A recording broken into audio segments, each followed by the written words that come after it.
Don Bluth. I mean, Don Bluth. What can we honestly say here, Ronnie, about it? I mean, we just finished his what we defined as his trifecta of 1980s movies.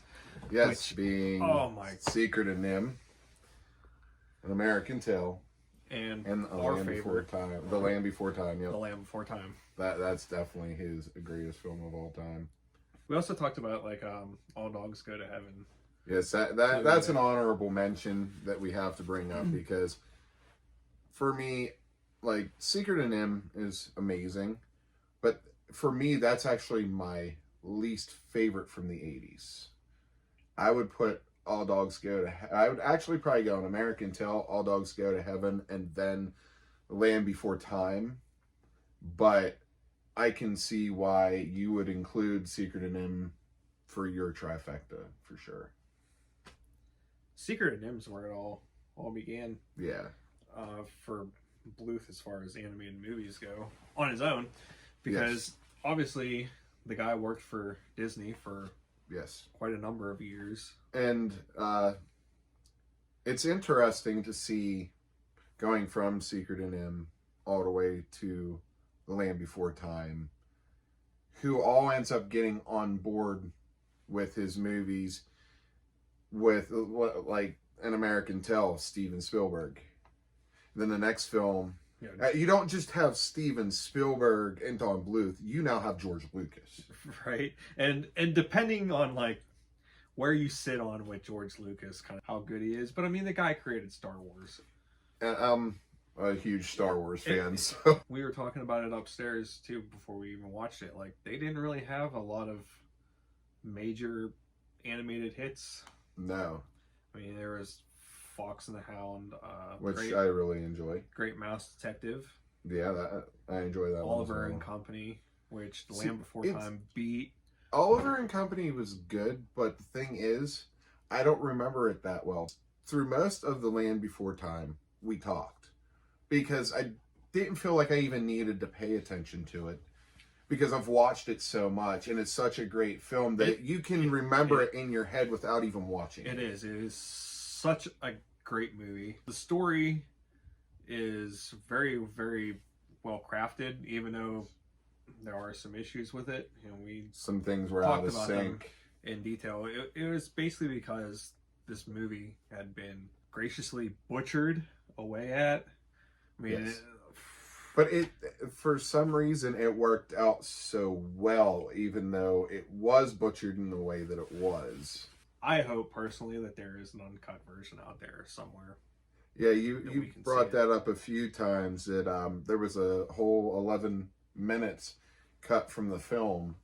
And the thing is, it may have never surfaced except for maybe one time. And where did you say that was at? It was in some European country that allegedly had a leak they had put out one time.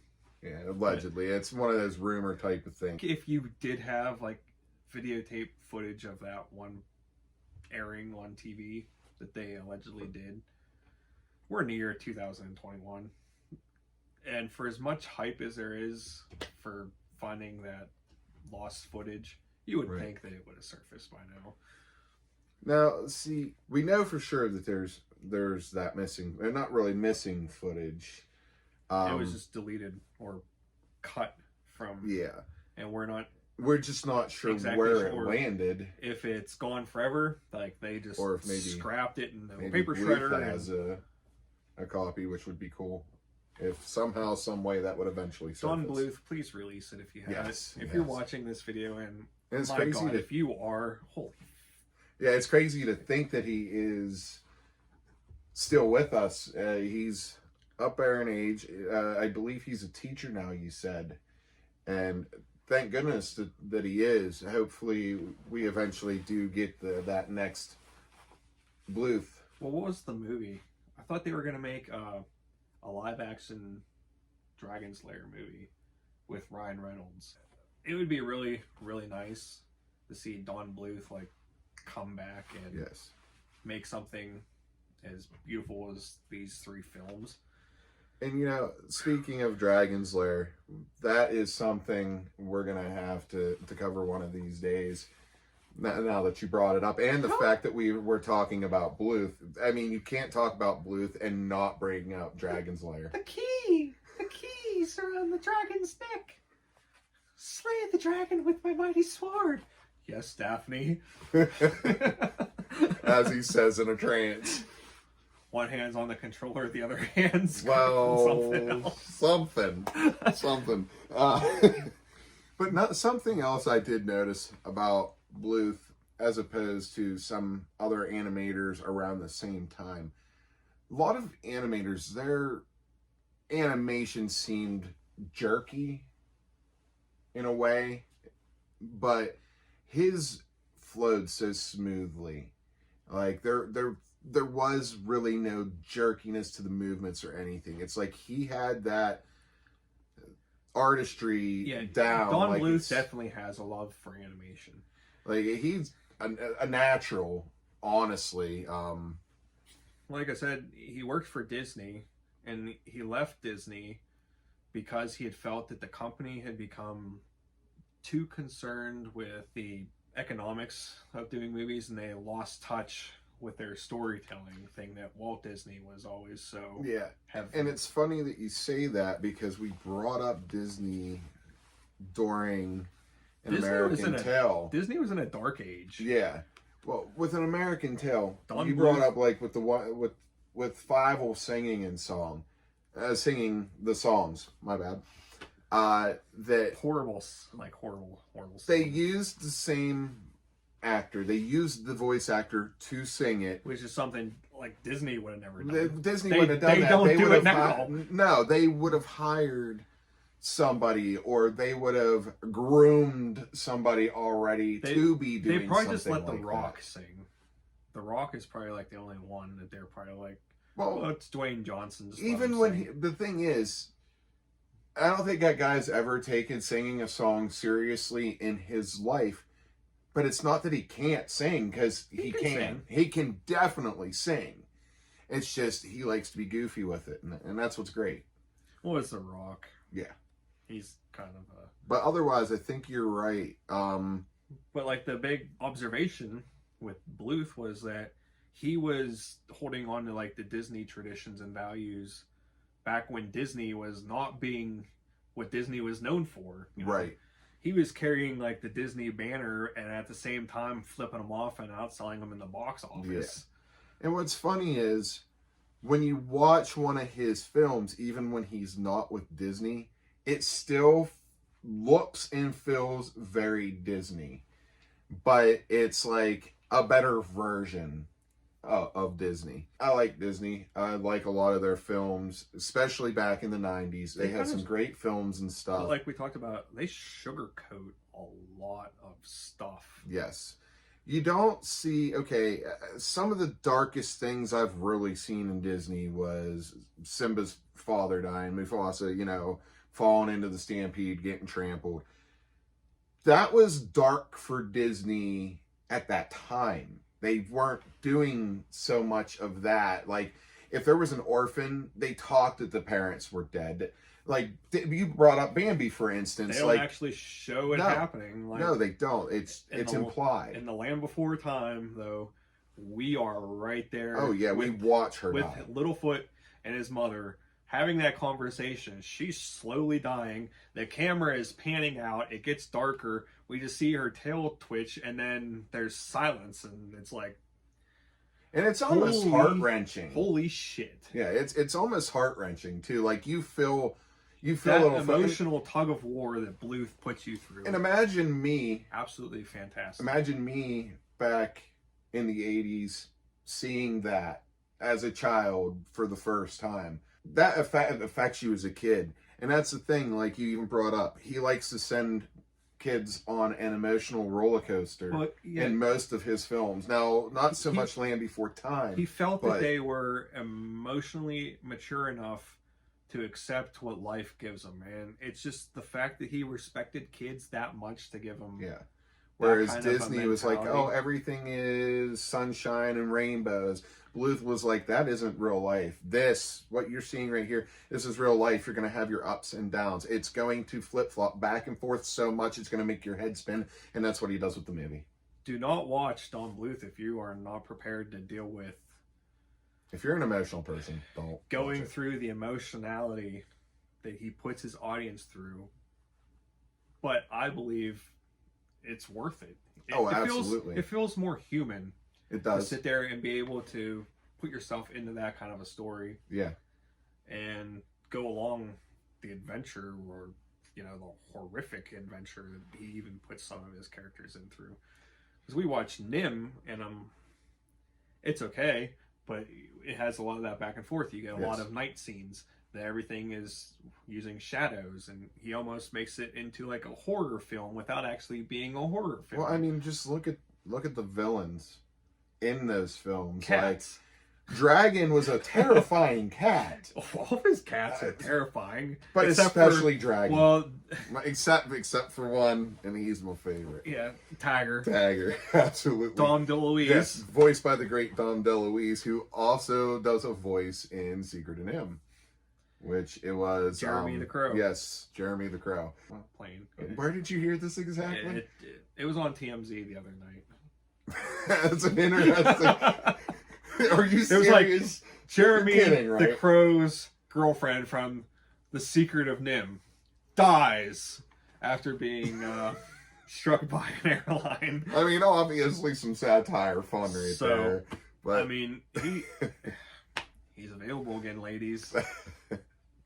With his bag of string. You bring up Dom DeLuise, and again, you have to again bring up Dom DeLuise, Don Bluth's go-to guy, because he's in not every single Bluth film, but in quite a few, a lot of them.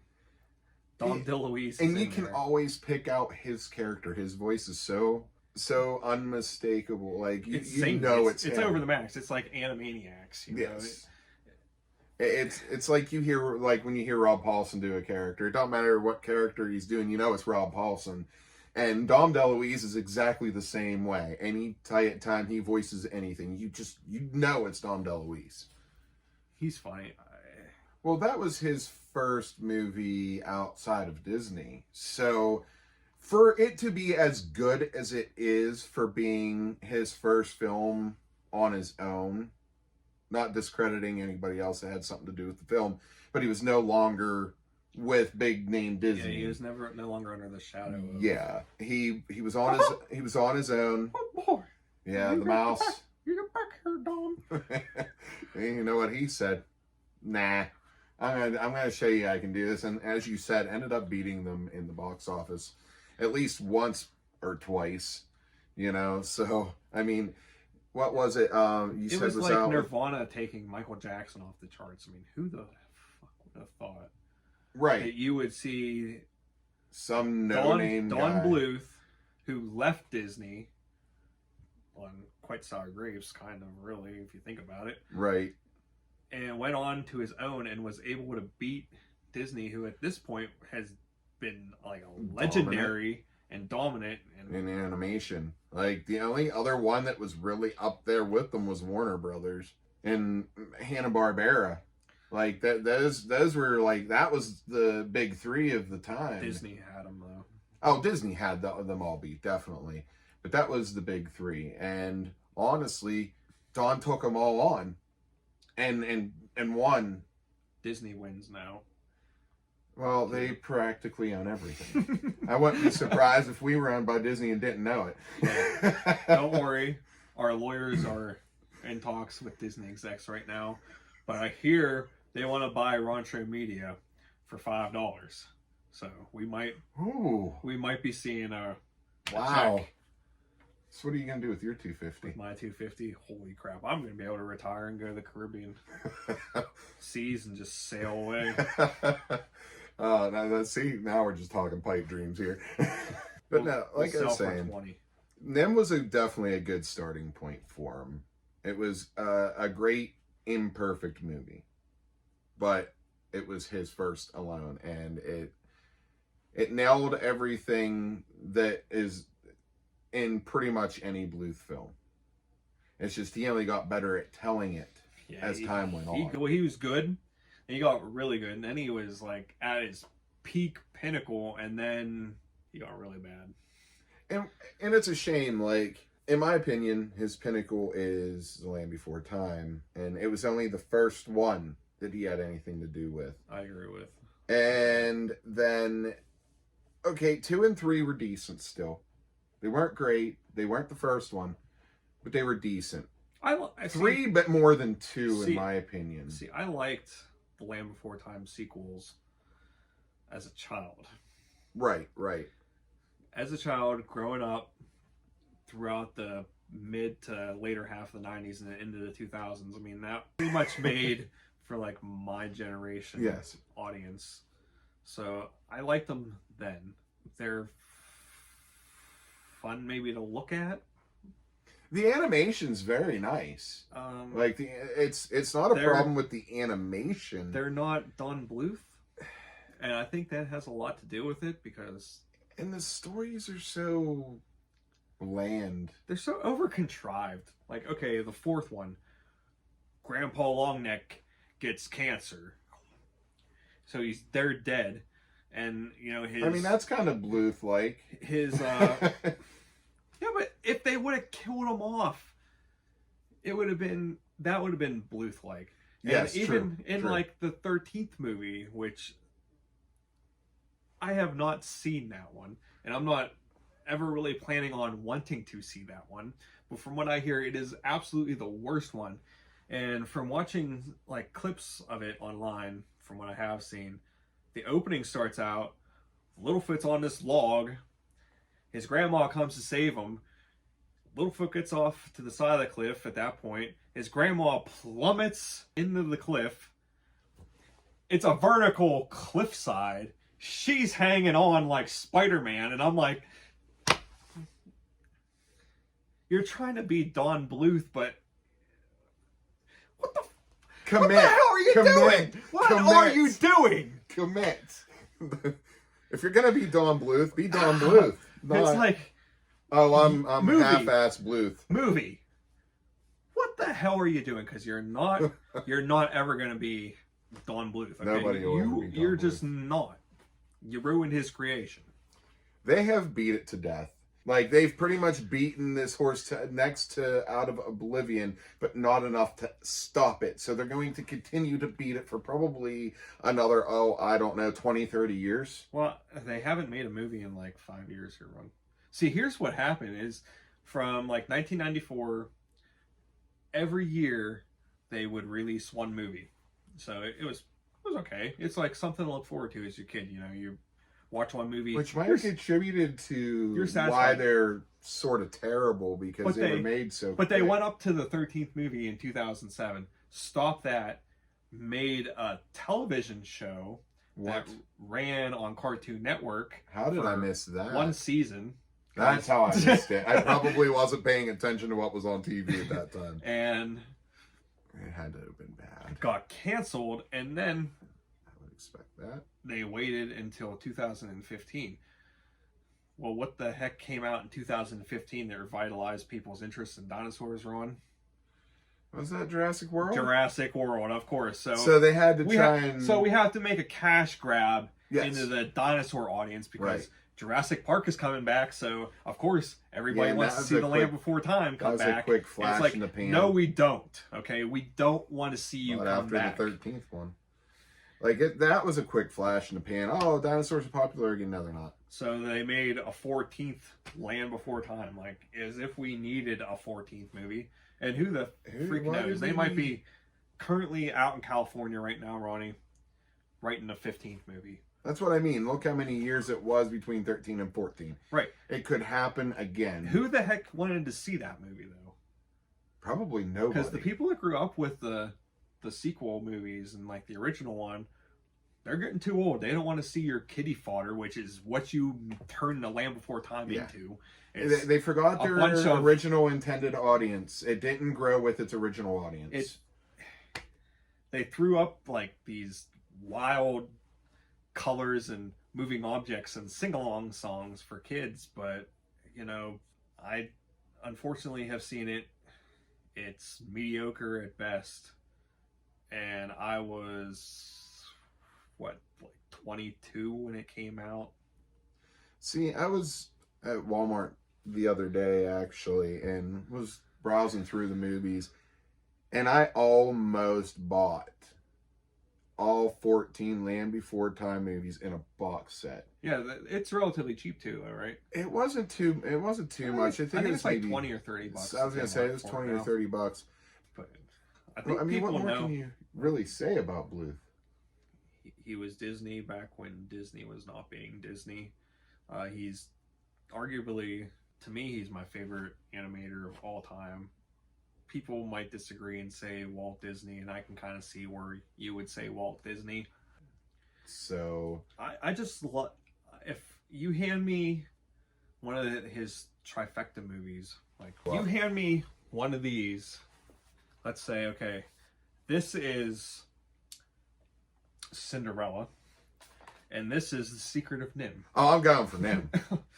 I'm going for Nimh. But the thing is, you show me Nimh and Lion King, I'm grabbing the Lion King. You show me American Tail and showed me Aladdin, I'm going Aladdin. I grew up in the 90s when I think Disney was at its pinnacle.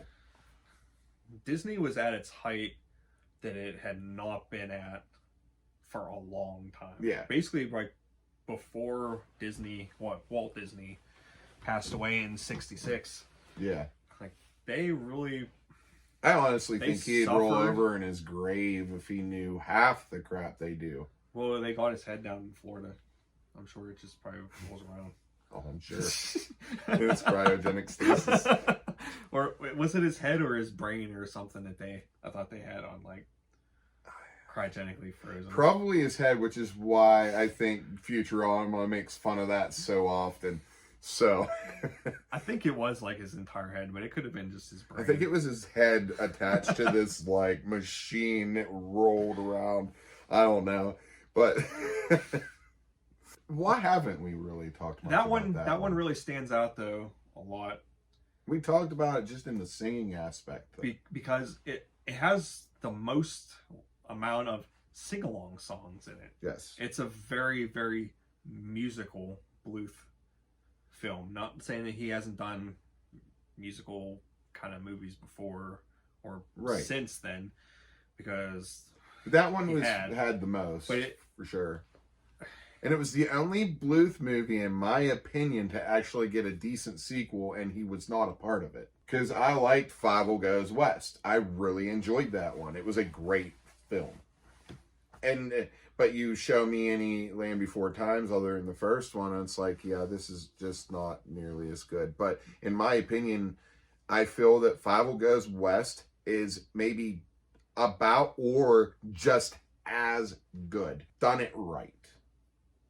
It was cool for I'm not sure if they released that one in theaters, but if it was remember if it was just a straight to like VHS, it was decent. I feel like it should have been in theaters. It was that good. If it wasn't, it should have been, because it was that good. Like, I have more memories, honestly, of Fievel Goes West than I do of An American Tail. Just because back growing up, if you were watching TV, any kids' networks and stuff, they weren't showing you An American Tail. They were showing you Fievel Goes West. They shoveled that one down your throat in those days. Never say never. He has been doing this ever since we were talking about American Tail. American Tail's songs, and there's some catchy songs in that film. There is, like, There Are No Cats in America. But there are no cats in America. But the thing is, there's lots of cats in America. There are, but An American Tail was really cool in the fact that they were able to make it like a political message. Don Bluth has some messages in his movies. Don't get us wrong. I mean, there is definitely a racial property to Land Before Time. Really look at An American Tail, though. There, all those different. There's all these mice, but all these mice are from different parts of the world. They're all on that same boat. They're all on that same boat somehow. Yeah, was it? El Gato. They're so diverse in ethnicity, But look how well they all got along to stop a threat. A common, enemy. Yes. What the hell is wrong with you, America? He was trying to put a message out there, hey, we all got to get along. I feel like that was part of the whole reason of An American Tale, to put a message out there that, hey, we all need to get along to help stop the problems of the world. I'm not saying Land Before Time don't, because, I mean, look how Sarah acts the whole way through the film. That's your favorite character, Ron. No. That is my least favorite character. My father said flatheads have very small brains. Let me put my nose up in the air and walk away like I know everything. Oh, I know where I'm going. No, you don't. My mom said go that way. Your mom don't know nothing.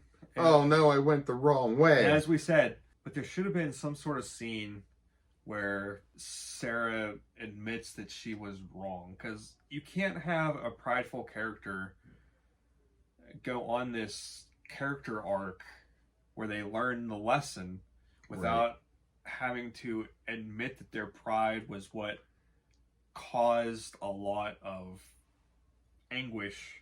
They show her have that moment to us, the audience. We get to see that. But the rest of the group don't get to see that and then she realized the error of her ways. At the end of the movie, she comes and rushes in and hits the boulder with the sharp tooth to send it down into the cliff, and then they get to the Great Valley, they all embrace, and they live happily ever after. And until the second movie.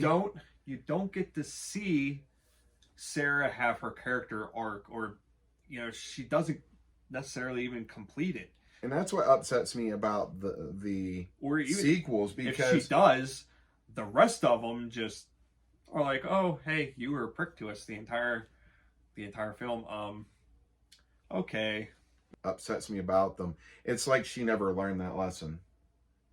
True. Because she still kind of acts like a jerk. What the heck what do they call it? Status quo is God. Yeah. Where, like, the Simpsons do it and SpongeBob does it, where every episode you go into, it's like a reset button. Yeah. Reset button. That's kind of what the Land Before Time sequels were. Like, okay, you finished one movie, but all the character progression and all the kind of stuff that you'd set up, reset, new one. Then you go through all that, reset, new one. Now, do they have her learn her lesson in every film and she's nice in the end, or what? Because, like, I don't remember the sequels as much, because... Kind of, sort of, yes. Maybe not so much with Sarah, but her dad. Like, he learns, like... The guy who had 2 whole lines in the first movie. The guy literally goes and has a character arc where he understands that yelling at his daughter and showing her anger all the time might not be the best way to interact with her, but with everybody else. He has that moment of realization where he comes to know that he was being a dick. And then the 4th movie comes, 5th movie comes, 6th movie comes, and he goes back to being the racist bigot of the franchise. The Archie Bunker of the franchise. It's like, you can't do that. You can't have him learn a lesson about being cooperative with people of differences and in anger towards people, but maybe, a little bit of kindness goes a long way. You can't have him learn that and then hit the reset button in the next movie. He's back to being, this discriminative racist and that's bigot. Another thing. They're trying to teach a lesson with these movies. So you're this kid. The only thing you should definitely really connect with this, because, like you said, you really grew up with them, like the sequels and stuff. And as a kid, that if you're really paying attention to these movies and they're trying to teach you a lesson and you're supposed to get it, and then the next movie comes along and it's like it never happened, isn't that going to put more in their head? Oh, you can just be a jerk whenever you want, but it'll all be forgiven at some point. Kind of. Like, that's what it says to me as an adult. Yeah, the sequels to The Land Before Time screwed a lot of stuff up. But there are no cats in America. He's on the boat. There is this storm that is personified from hell. Yeah, that was interesting. How he Fightful really was just like, I want to see the fish. Oh, there's fish up. Never at the top. mind the water demon that's about to swallow Never the mind ship. that, or this hat that my father gave me. That I'm going to throw it out the door. 3 generations. I'm just going to whisk it out the door so I can look see at the fish. That I just seen in barrels. What? Like how many minutes before that? Like you seen it. I get you didn't see him alive, but you did see the fish. And, what's it going to do any different? Move. It looks the same. I want to make the observation here, and we're going to probably cover this in greater depth and probably do it funnier in the full out review of An American Tail. But it's at one point we get to the mayor. And my God, what you want an allegory for the 2020 election? It's this I don't guy. like to get political on this channel. It is this guy.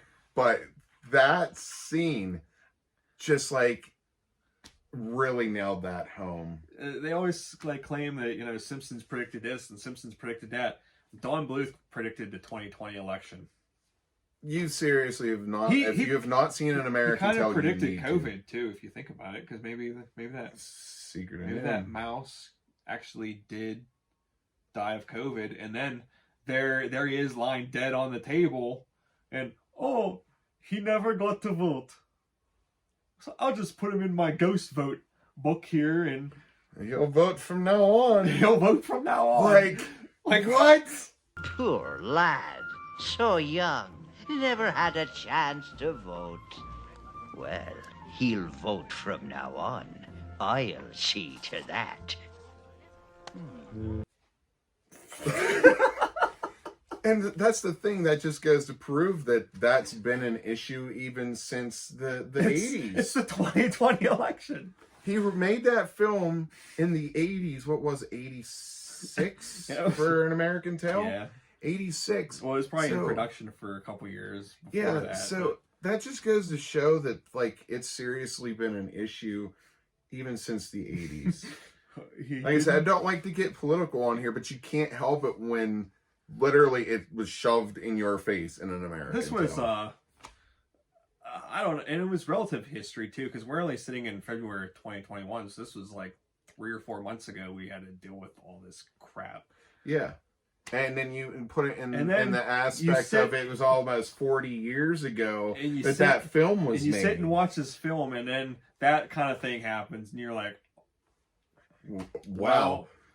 And the thing is, we've never thought of that. Well, as kids, obviously, we wouldn't think of that. You wouldn't think of that in any other circumstance, but just because of the state of the world that we live in right now, it was like, wow. This movie was 40 years too soon. It needed to be this year that movie came out. And who was it that said, like, if he starts sniffing, like, that was little girl's hair, that was this guy. We're done. And I'm like, I don't think he does, but I don't know. It looked an awful lot like he sniffed that old mouse lady's hair. Yeah, he was looking at something else. It wasn't her hair. Did you not see him? I'm not. He was checking. He definitly was. I think it one with the it looked like he was sniffing, but he's like looking down, like. And she has that speech impediment where she replaces every kind of like hard consonant with the W sound. I'm going to hell. Oh my! I think this is probably the image. Duck tits. Woo! Now we're going.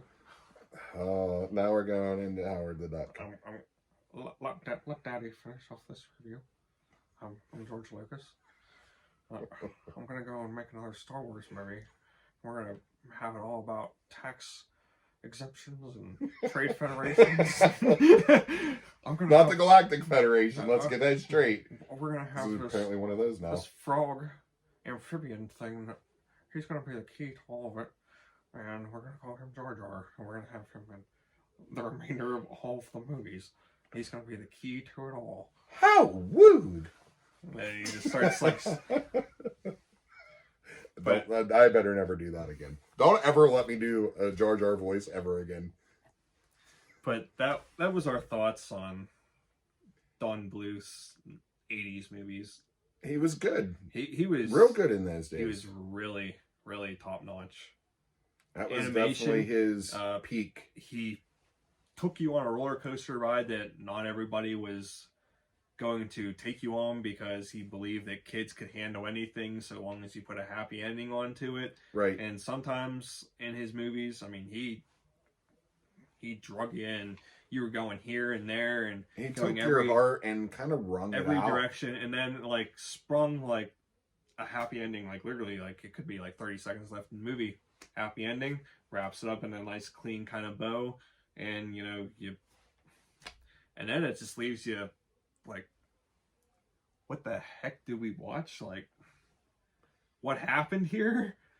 It's like, wow, that was dark, but everything's okay now. But that was the mastery of Don Bluth. It's an animation that once you look at it, it's almost recognizable solely to him. Absolutely. I mean, it does still have that Disney look to it, but it's his art style. They're all him, it's him with his buddies and colleagues, and without Disney. And Daddy George Lucas. I made all the Star Wars. And Howard the Duck with duck tits. I gave you duck nipples. Before we get off subject again, I think it's about time to wrap this up. This was definitely a lot longer. There was a lot more to say than I really realized there was to say. Well, it was fun. Absolutely. And keep an eye out, because we will definitely be doing individualized reviews. Absolutely. We have, as soon as our green screen comes in, I can finish up our Valentine's Day special, and you're planning on putting out more episodes of Cyber Shadow. Yes, I actually have a few already recorded. But anyway, I'm Josh, the maestro. The maestro, yes. The maestro. Remember that, T-Black. He is the maestro. I don't care how big his head gets, he's the maestro. And of course, I'm Rontro, and we'll catch you next time.